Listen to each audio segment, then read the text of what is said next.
Supporting the Ansar Burney Trust because it really does focus on what needs to be accomplished in the Middle East. Ansar Burney actually began his journey in the 1970s. When he was a college student, he was jailed 3 different times by the Pakistani government for speaking out against the military government. If you really go and research what he's been able to accomplish in the last 20 or so years that he's been working, it really is amazing. One man has been able to accomplish so much. He doesn't just do one thing. He really helps in a variety of different areas. A lot of different people are helped by him. He works with the kidnapped children who were forced into being camel jockeys in the Middle East so that sheiks can gamble on the outcome of the camel races. And these boys are 2 to 4 years old being forced to ride these camels. He does women's rights, women that are put into arranged marriages and then have their husbands try to kill them because they want to keep the dowry but remarry, or the family of the wife thinks that they weren't good enough. So these women are killed in a variety of ways, and sometimes it doesn't work. So these women are just left permanently disfigured, and Ansar Burney takes them in and pays for all of their medical care, as well as the organ trafficking on the black market, where young people are killed and their organs harvested against their will, and their bodies are left to rot in surgical houses. These smugglers fool people into thinking they're buying legally gained organs when it's actually murder.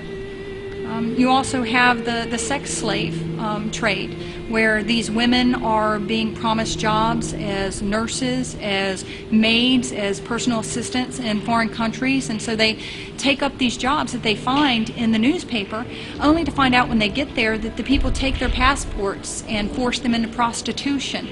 And these things are horrible, so that's why I'm supporting it.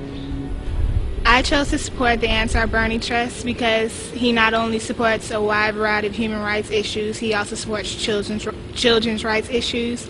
And it really hit home because my little brother's 9. I wouldn't want somebody to come to our family and tell us that they're going to educate him when they're telling a lie. They're kidnapping kids from their families, and they're making them be camel jockeys, and then if they die, they just throw them away like they're trash. They don't feed them, so they're underweight. They're malnourished. It's really bad.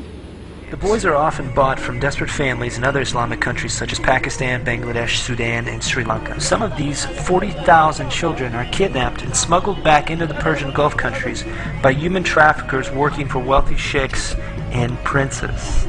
Once the boys are in the Arabian Peninsula, they are imprisoned in desert camps with the camels and their trainers. Life in the Uzba, or camp, is harsh. The kids have to wake up at 2 or 3 in the morning for training. If they don't get up right away, they're beaten with sticks. Serial offenders are hung by their wrists from chains. To keep their weight down, they are given only brackish water to drink and bread and biscuits to eat. If the children get too heavy, weights are tied to their backs and they're made to run under the desert sun. They are often sexually abused as well, according to Ansar Burney, a Pakistani human rights lawyer working to stop the child slave trade. Mr. Burney has set up safe houses to help rehabilitate child jockeys so that they may be repatriated and reunited with their families in their home countries. The problem is that none of the traffickers keep records of where these kids come from. And because the boys are so young when they're brought here, most don't remember who their parents are or their countries of origin. Nevertheless, at these centers for abused children, the boys are given an education their parents thought they would never need. How to sleep, how to take a bath, how to go to the toilet, it's all new for them. Well, I think organ trafficking is a huge problem. What they're doing in the Middle East and countries in there is that they're taking people our age, and the young people basically, and just cutting them open and taking organs such as the heart, the lungs, the kidneys, and they're trafficking them into Europe and into America and selling them into the black market. And I just think that's really unfair, because these people are just dying for no reason so that other people get to live. And what is shocking is that people who are receiving these organs think that that these organs are from people who died and they willingly donated their organs. But the truth of the matter is that these people are actually murdered for their organs, and that's just a catastrophe. In 2007, the Ansar Burney Trust ran on only $28,000. Ansar Burney and his helpers we're able to free thousands of people and help young children and women. We're fighting in the wars for the Middle Eastern countries, but yet we don't know anything about them.